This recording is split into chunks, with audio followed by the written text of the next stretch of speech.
I'm your host today, Rakesh Gupta. Thank you so much, Saj, for joining us today at Zero to Value. Yeah, of course, man. Always happy to be here. I know we had a previous conversation, so it's always like a good catch up just to have a continuation. And I've seen that you've improved your setup and it's more official now. So all the best for this stuff, man. Thank you so Yeah. much. Thank you so much. And I'm expecting our conversation will really help international students or freshmen at Louisiana Tech University really so much. I believe so.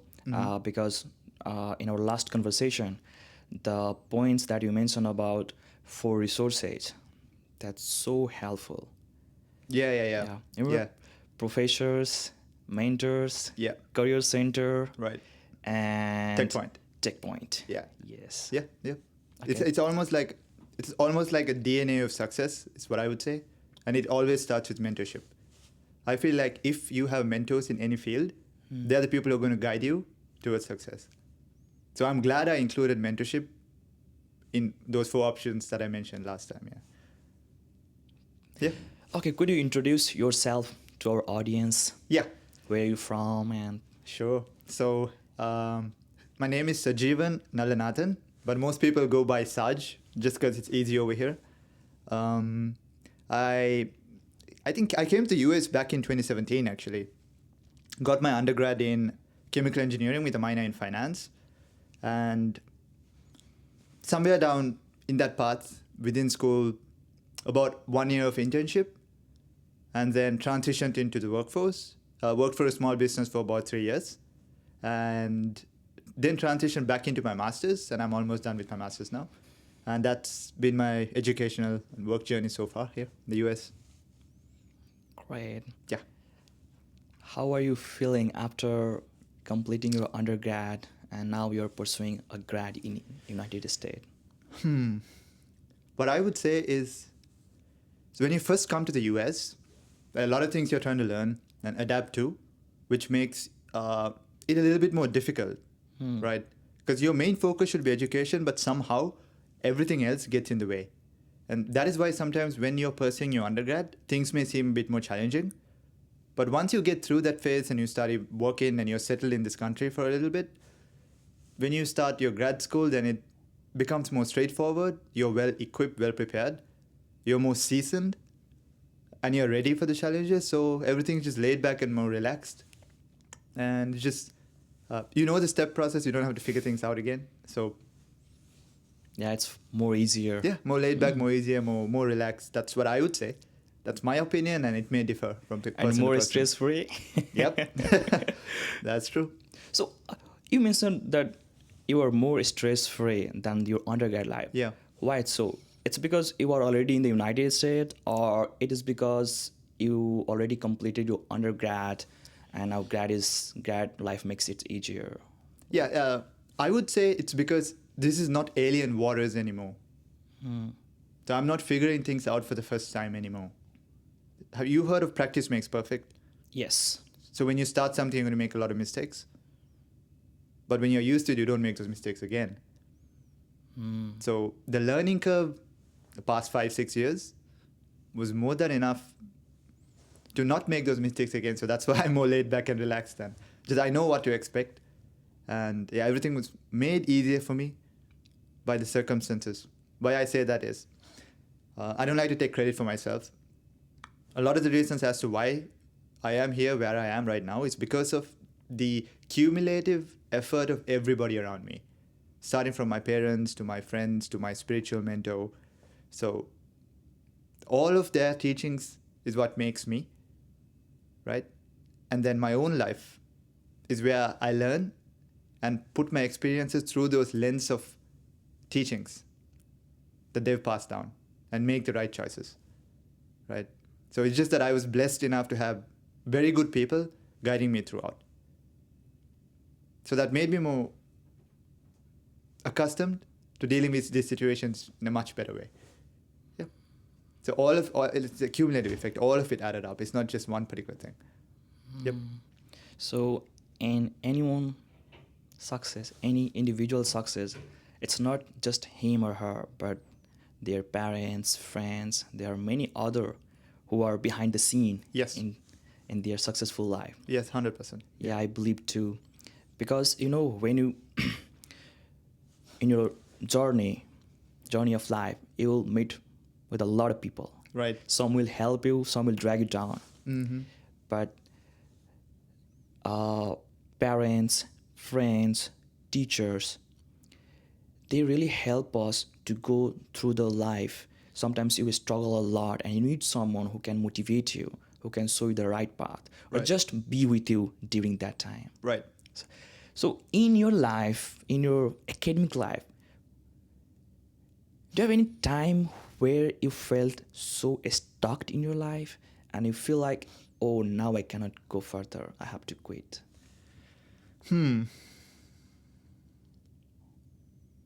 Yes. So during my undergrad, I was pursuing, like I said, chemical engineering, and there is this professor. He's one of the best professors, I think. He's such a blessing for Louisiana Tech. But for some reason, I found it very difficult to get through his tests. Like, I would go to class and I would understand everything he says. Sometimes I felt like I knew enough to where I could teach somebody else that whole class. But when I went and sat down for his tests, it was super challenging. His name is Dr. Brad Cicerelli. Amazing lecturer, but his exams were a bit challenging. And at least 3 or 4 of his classes are core classes for chemies. If you do not pass that class, it's literally a prerequisite and it'll put you back a year or something. And I remember failing his class. Like, I literally got an F, it's not a D. Right? And so at that point, it's like, you've invested enough in education, you've come far enough into the journey as well. And you know how students feel when they don't get a good grade. It's almost like this black mark or this dark mark on your transcript. And on top of that, now you're set back a year. What are you going to do? Right? Are you going to change your major? Are you going to divest your investments? Like, what's the mindset? So you might even be pushed to the point of giving up. So how I coped up with it, I'll just give you I can give you 3 quotes actually that I learned that was actually passed down from mentors, my parents' spiritual mentors, and some of my friends as well. And it goes like this. Yesterday, I was clever, so I tried to change the world. Today, I'm wise, so I'm changing myself. This is by Rumi. And he also said this, that when the world pushes you down to your knees, you're in the perfect position to pray. Right? And then third, I had an accounting professor back home who really transformed my life. I remember him saying something along the lines, whatever is supposed to go to your heart shouldn't go to your mind, to your brain, technically. And whatever is supposed to go to your brain, don't take it to your heart. Now, how does all of this add up?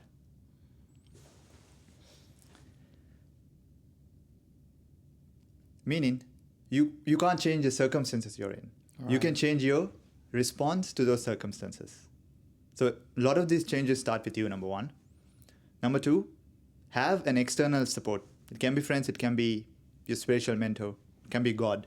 To me, God comes first and then all of this. And so it's just a cumulative thing. So there was prayer in that. There's changing your own course of actions. And then what is an F grade in your perspective? Because how I look at it is it can be a transformative experience or a leading step towards success, or you can let it change your life in a negative realm. So you can make that choice of doing things better. Like I said, you change, you become wiser, you make the right choices. And so I did get through that scenario with everybody's help. And it actually helped me be more successful. I ended up passing this class as well. I ended up getting the exact major I wanted. So That's an example. I know it's a long-winded answer, but yeah. And what does that second quote mean? Which one? When the world pushes you down, and that's the right time to pray. Yeah. So, what does pressure do to an individual? Like when it's heavy, what happens? You bend You kneel down. because you Yes. cannot stand with all that weight. Right. How do most people actually pray? Pray to God. Like if you believe in God, When you're they in are- your knees. Yes. Like you're in your knees, even whether you're a Christian, Buddhist, Hindu. Most people go to their knees. Well, they put their forehead on the ground. Yeah. So when the world pushes you down is exactly when you give that weight away. Like you're almost forced into a position of prayer. That's what I meant. So if you have prayer in those moments, it'll really strengthen you. Yeah. Also, when I was in my high school, one of my teacher got motivated that time, and I felt like I'm completely stuck in my life and I cannot go further. And she told me, there's a quote, and she told us, I have come this far not to stay this far. So That's pretty good, yeah. Yes. So we have struggled, faced all the work, the workload throughout our life till class 10th. Now it's time. I was in 11th and 12th. I have passed, go through whole this academic life. Now I am in 11th, 12th. If I leave it, then all that the struggle, the hard work I did, that will go waste. So that was the motivation for me. No, I can't happen this. I can't let it be like that. I struggled this much. I hard worked for just, to gain education. And if I leave it right now, then the all work is, it's completely gone.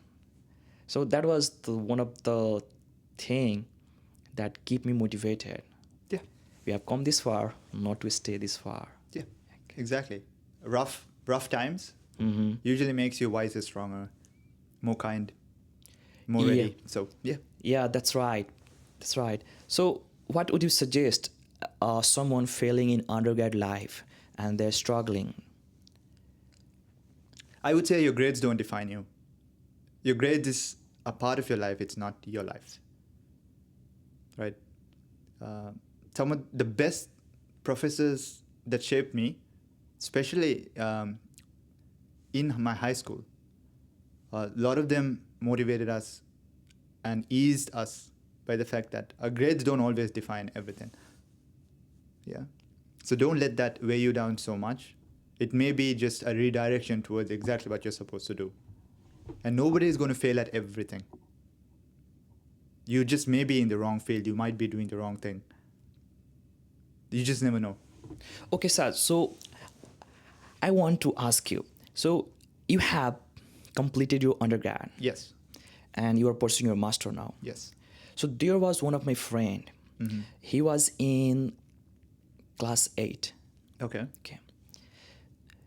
And he was not enough good at academic. Okay. But he had something in him that keep him passionate doing. Oh, like he was passionate? Yeah, about doing that all right, particular thing. All right. But his parents didn't allow him to do that because they were saying, hey, don't do that. You are getting low marks in academic. Focus on your academic. But what I found, that that friend, he was trying to do things in which he is interested and where he can give his full effort. But as I observed, he didn't get the full support from his parents. What is your take on this about the parents and the students, the children who are studying but they're not good enough at academic? Yeah, that's a complicated question. And do you know that there's a lot of psychological research that goes into parenthood and a healthy upbringing for a child? So it's not good to force expectations on a child, especially if you do not know exactly where the interests are at. You cannot push your own interests on them, but we also have to empathize that parents usually want the best for their kids, right? Parents want the best, and sometimes their effort of wanting us to succeed can be miscommunicated or mistranslated. And we as children should not take it personal, because nobody in this world can love us as much as our parents can. So understanding that, and with time communicating what we are good at, might be a transform. It might help us transform, but it's quite tricky. Because where we come from, you and I, you know this, that as you grow up, you're dependent on your parents, right? And there aren't many other opportunities. Usually, like back home, from my culture, right? There's this joke that we say: either you're a doctor, engineer, lawyer, or a failure, right? Although that is a joke, there's some level of truth in it. Parents kind of want their kids to either be a doctor or an engineer or a lawyer of some sort. Where are the entrepreneurs? Because a doctor always works for somebody, an engineer always works for somebody. Like, where are the entrepreneurs in this? Like, nobody, I don't think many parents were like, hey, I want you to own a business. I want you to guide people. I want you to be a mentor. I want you to be a teacher. Because these are the people who make up society. So we kind of need a change in mindset as well. I'm not saying that this is not there. I have seen many parents and elderly folks implement this. Like, I know people who implement this. It's just that not everybody is going to do it. And I think every individual is talented. You just have to find your passion. I think everybody has the ability to succeed. So I'll leave it at that. Yeah. Just the field could be different. Yeah. Yeah. Okay. So, Sajeevan, you have a degree in chemical engineering, but you are now a project manager leading VR and 3D animation projects. For students who feel stuck in their major, okay, how did you translate your engineering mindset into the tech world? It's a good question. Well, I would say an engineer is a problem solver and a critical thinker, right? So the problem solving mindset, the critical thinking mindset, and then the innovative mindset. You could actually take that mindset and apply it to many fields out there. It doesn't have to be limited to, for example, what BetaFlix does. Like, we do a lot of training and education in the VR space, the XR as an extended reality, and 3D animations, all of this. The thing is, if you have an innovative mind, if you have a critical thinking mind and a problem-solving mind, you can technically work in most fields.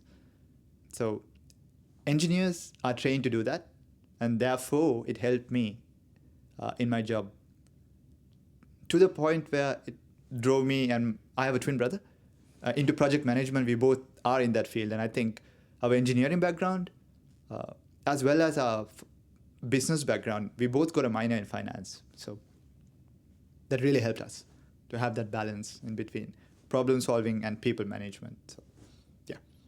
So you are an engineering major, and also you did minor in finance. Yes, that's right. Wow. Yeah. I would advise. Why did you do that? Wow. Okay. There's a misconception out there that many engineers can't handle finances, right? Which constricts them to a particular role in, like, a plant. Maybe it's a paper plant, it's an oil plant. So they just do their technical stuff, but they don't sometimes move up because of the lack of knowledge in finance. So you can bridge that gap as an undergrad and have something on the business side. And when you step into the industry, what happens is you don't have that hole that most people may have. Or you don't even give a chance for somebody to assume, because you have a certification that says, hey, I do have a minor. I did take my business classes. I'm not so oblivious when it comes to finances. Yeah, I would say it'll help any engineers to try and get your minor in any business field, whether it's marketing, business, finance, economics, do it. It'll help you, yeah. Okay, so we just talked little about the entrepreneurship.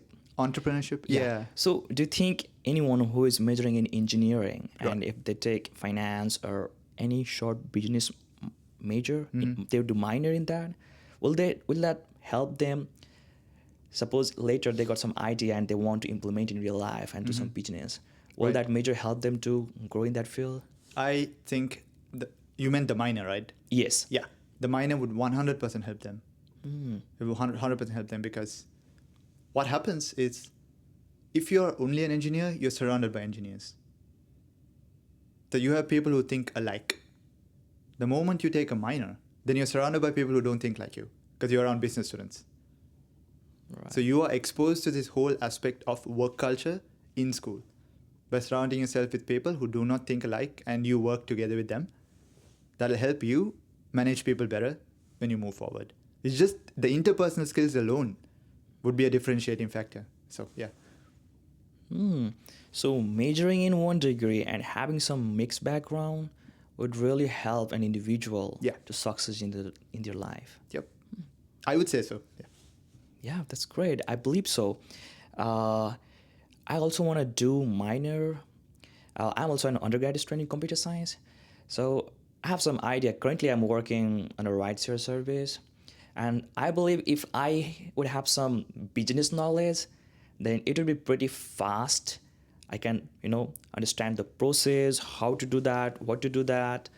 So College of Business have some dedicated individuals, officials who help with that. So currently I'm in touch with them, and I believe if I could do some finance minor, that can help me to grow as an entrepreneur. 100%. If you have it, you know, in your study plan, and if it's not going to stress you out too much, I would highly, highly suggest, right? I would highly suggest for you to get some level of business minor, especially if you have ideas of starting your own thing in the future. Yeah. One question. Yeah. So let's say any student, they're majoring in some engineering major, Yeah. or let's say business major. Okay. Do you suggest that to undergraduate student Right. to do some other minor major for business major student to do some other minor major? In that sense, here's my take on that. Maybe. Because when you're in the business or econ side, the type of minors you get would be maybe on the psychology realm or political science or something along those lines. It wouldn't usually be in the engineering side. Right? Like I have not seen that. But that might be interesting if somebody does get an engineering minor, which is quite tough. But maybe a math minor I've heard. But usually you'll find students taking business with an econ minor or a finance minor, or take a finance undergrad degree with like a business minor or an econ minor or a political science minor or psychology minor. Yeah. This is what I'm aware of. But yes, getting a minor is 100% going to help you out. It's an added benefit. It's going to make you think different, not always think in one line. So yeah. So it's also good for our mind. Yeah. I would always even advise people to try and learn another language so that you're not only thinking in one way. Because that's a part of your brain, I think, that is activated when you're learning a new language. And as you grow older, you stop learning new languages, so it gets dormant. So in order for you to try and facilitate your brain to be as active, it's good. Even if it's Duolingo, just try and learn something new. Try and make your brain to think a bit differently. Yeah. That sounds interesting. Majoring in marketing and doing minor in psychology, I think that will really help them. Yeah. There's an MBA class I'm taking. It's called Organizational Behavior. It's all about the mindset. It's just interpersonal stuff that goes on in the workforce. So that's literally psychology. So if you understand the human mind, you understand a person. If you understand a person, that's what you need in the workforce. Yeah. Okay, let's move to our next question. Yeah. What is innovation enterprise or Tech Pointe at Louisiana Tech? Right. As I said in our previous conversation, right, it's almost like a hub that Tech built so that new upcoming businesses can be incubated in a safe space with the right connections to grow in an effective manner. And it also provides space for more established businesses to rent out spaces, so that now you're on campus, so you have connections to the students over here, so you can hire them as interns. You have connections to professors, so you can apply for grants and other proposals, may it be DoD or non-DoD. So it's just like this place where you could form a network of connections that will eventually add to the success of your business. Yeah. Can you say it as, let's say, the university, the classes are theoretical, and the innovation prize where you use your knowledge in practical life. That's give you a chance to use your knowledge if you get internship there, Right. or work. Yeah. 100%. Like I said, not many campuses I know have a system like this, where you have companies incubated or companies stationed within campus. The students could just walk up to companies and have conversations with those folks over there and create opportunities to actually get a real life work experience. Louisiana Tech provides this. And a lot of people are just unaware of the fact that this exists. And I feel like this can also be used as an actual build-up to bring more students over here, right?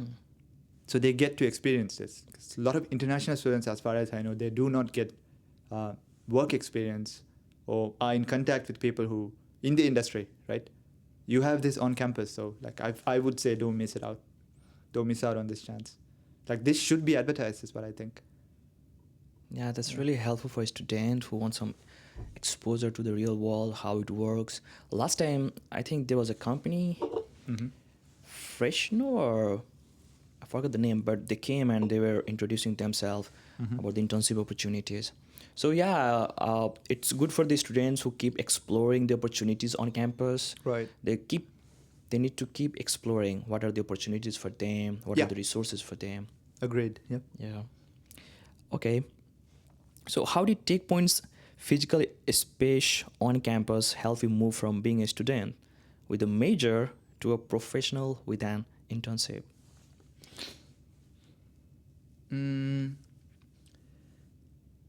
What I would say for that question is,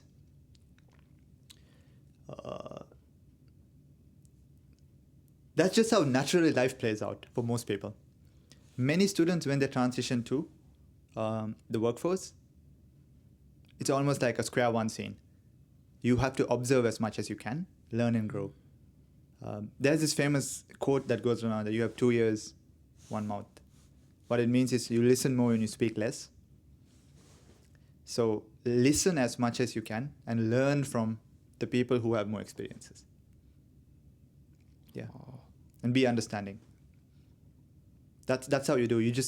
You look up to people who know more than you, who do things better than you, and you learn in a humble manner, and it'll lift you up eventually. Because sometimes you can have certain experiences in school, studying certain classes, but your work is very different. You have to learn again over there. Yeah. So always open to learning, Yes. keep learning new things. Yeah. Okay. So are you saying your eyes for observe and learn from there? 2 years to listen and learn Yeah. and speak less. Yes. Wow. Yeah. Great. I will implement this for sure. And yeah, that's really helpful. For me, when I work in Office of International Affairs, and Right. when we have to bring some new ideas or something where we want to improve, we see how others are doing. We observe how they are performing. And okay, so this is something that we can improve. Great.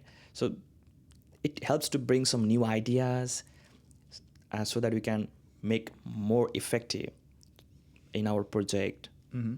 So I really like that. Yeah. Observe, listen. Yeah. Yeah. Okay. So you told me that successful seniors were your number one resource. Yeah. What is one specific piece of advice a senior gave you that you saved from a major mistake, that saved you from a major mistake? Yeah. One of those, I already mentioned this actually. Like some of those quotes that I mentioned right at the beginning, that grades don't define you. So that was something I've already heard coming into school. And so it provides this cushion that yes, sometimes grades may not go your way and the grades don't define you, right? And one setback, right? What's your perspective? I'm asking you this question. A singular setback in life, it can be in many different fields. Do you take it to your heart or do you take it to your mind? If you fail a class, are you going to take it to your heart or take it to your mind? I will try to just get away from that. I will think, okay, it's happened, it's fine. I will give another try. Sounds like you're taking it to your mind, which is the right thing to do. Hmm. Meaning you have to think in those scenarios, you think critically and logically, not emotionally. Right? So that's what I would do. So don't take it to your heart, take it to mind and just try again. Yeah. Okay. Setbacks, think through it logically, do not think through it emotionally. Because you don't need to be emotionally broken down. Right? Right. Try to I know this is a hard thing to implement, but that's how you deal with setbacks. And this is something that my brother and I, both we're twins. I bring my brother into this conversation because we learned a lot of things together. So this is the mindset that we actually walked into tech already with, to try to not take things too much to the heart. Yeah, and that everything can be transformed and every setback can be used to improve ourselves. That's a great mindset. Yeah. Not to take heart, just take to your mind and keep improving. Tell me something that you should take to your heart.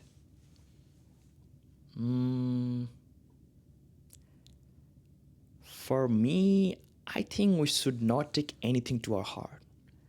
Interesting. Because Okay. if you take, you will get hurt.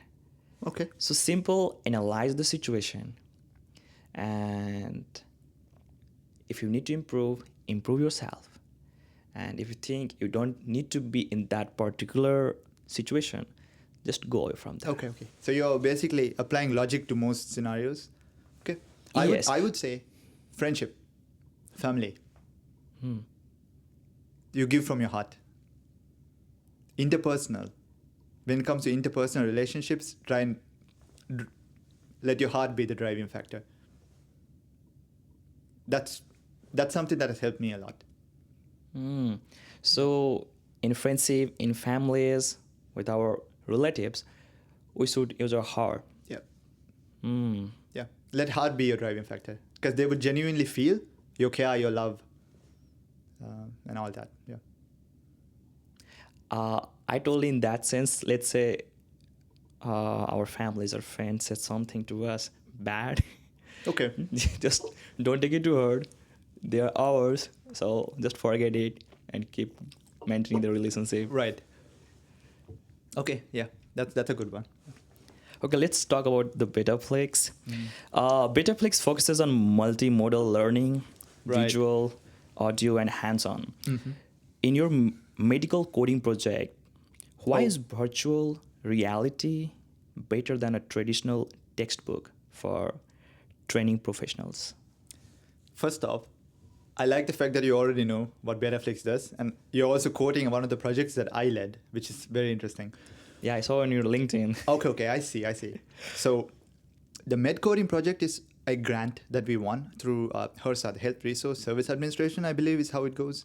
And that was one of the first projects that I ever undertook. And my mentor and my supervisor, who is also the co-founder of the company, he trusted me with this project when I would say I had no experience to back such trust. So I have never led a project of that caliber before. But the way that he trusted me showed something important about mentorship and how you should push individuals to their limits in a constructive way, not in a destructive way, right?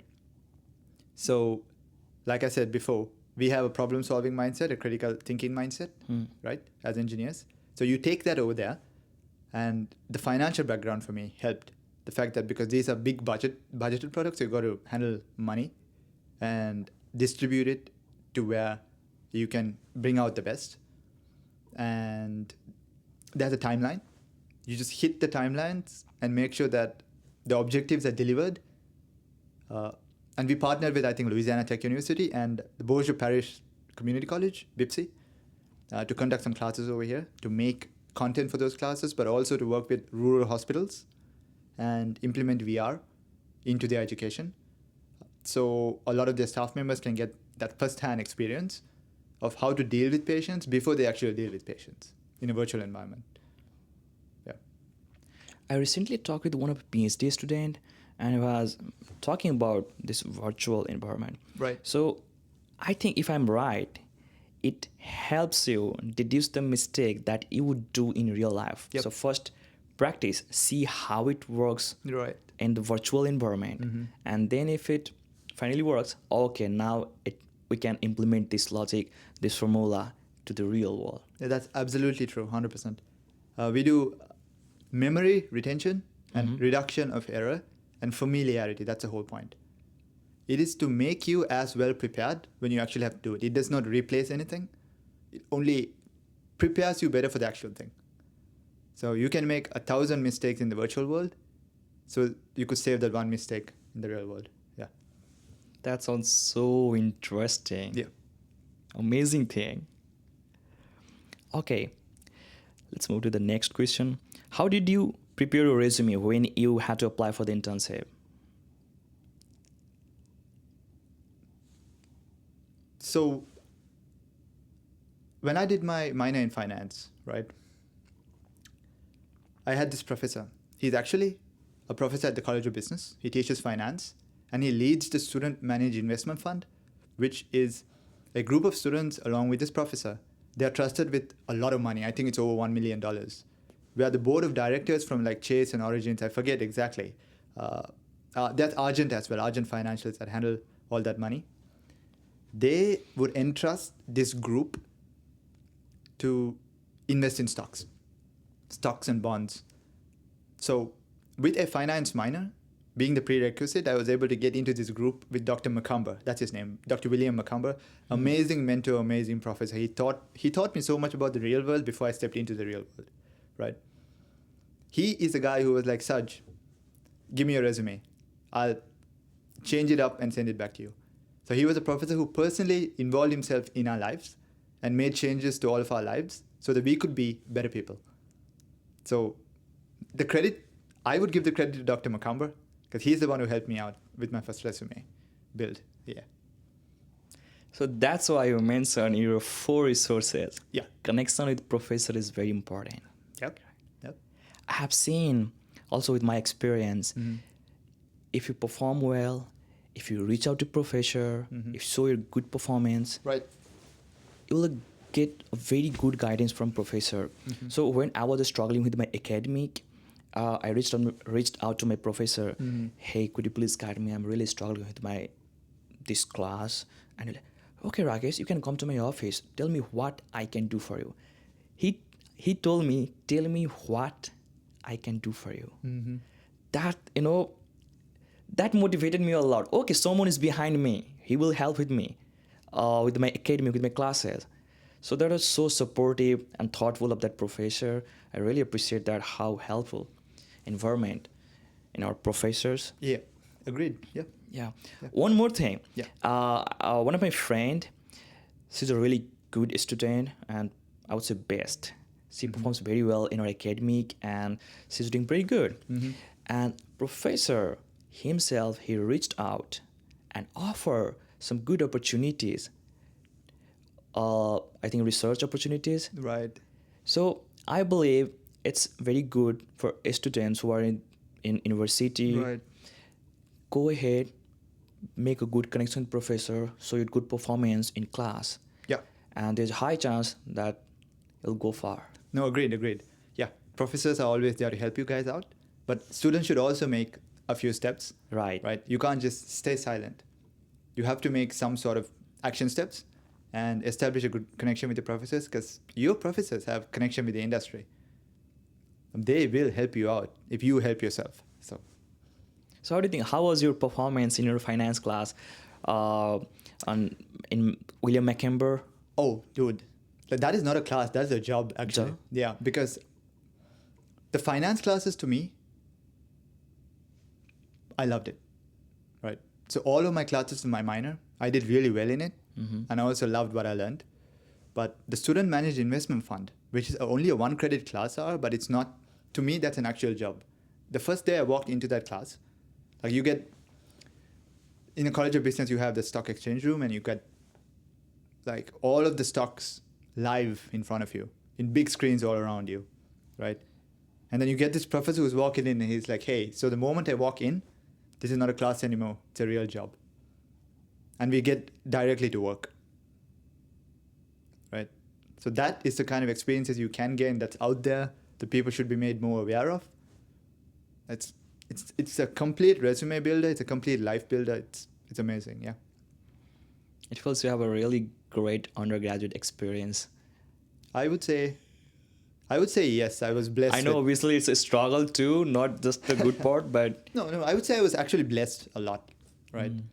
Like I said, a lot of the things was not by myself. It was a cumulative effect of what people brought into my life, right? And this is what you would mostly hear from a lot of people.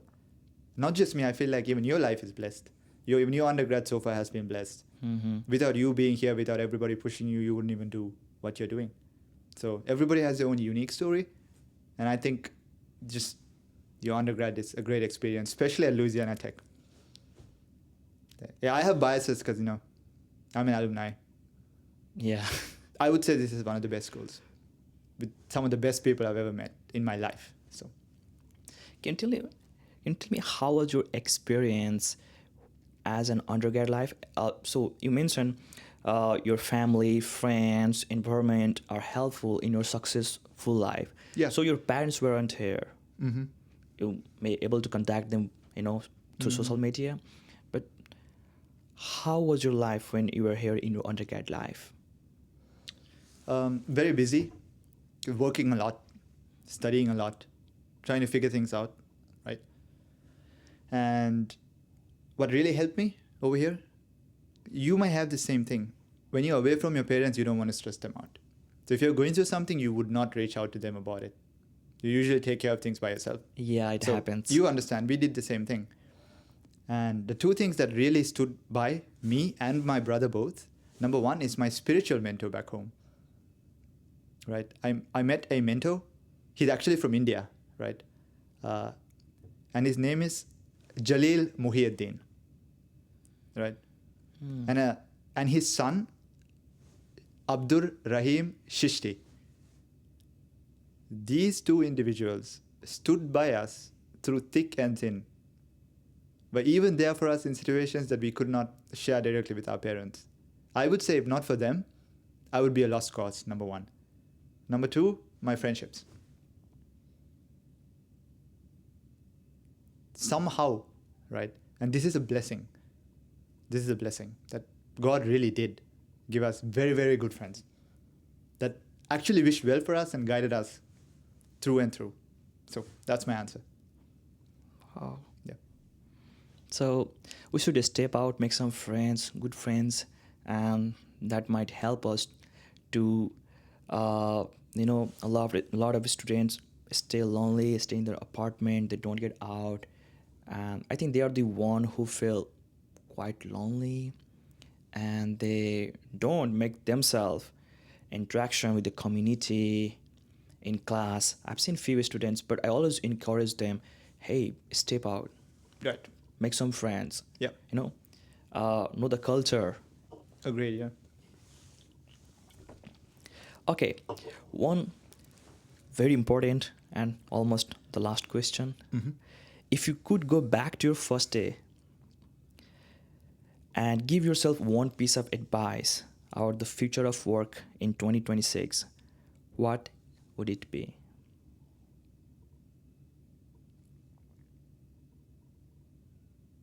What's up with these deep questions, man? Hold on.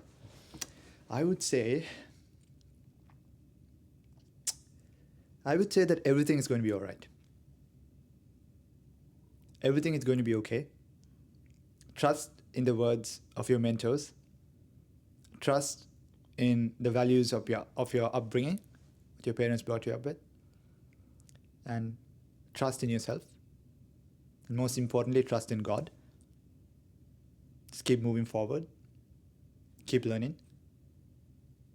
Everything will work out. Yeah, that's what I would say. So everything will work out. Yeah.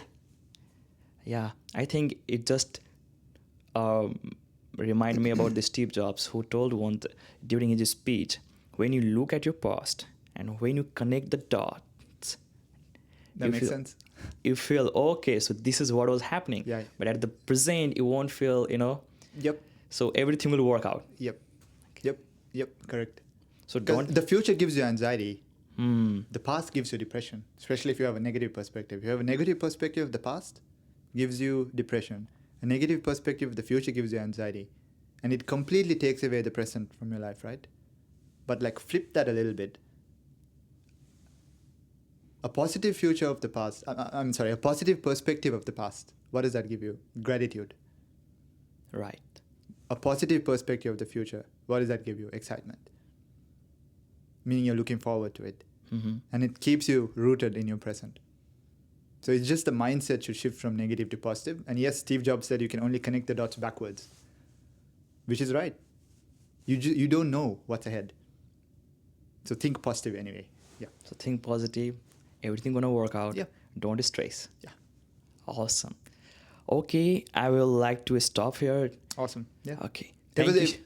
it was Mhm. amazing talking to you. And I think you did a great job, number one. And I love the fact that you invited me.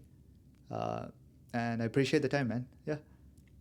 Thank you so much, Saj. Thank you very much for coming us Right. and for your valuable time. Of course.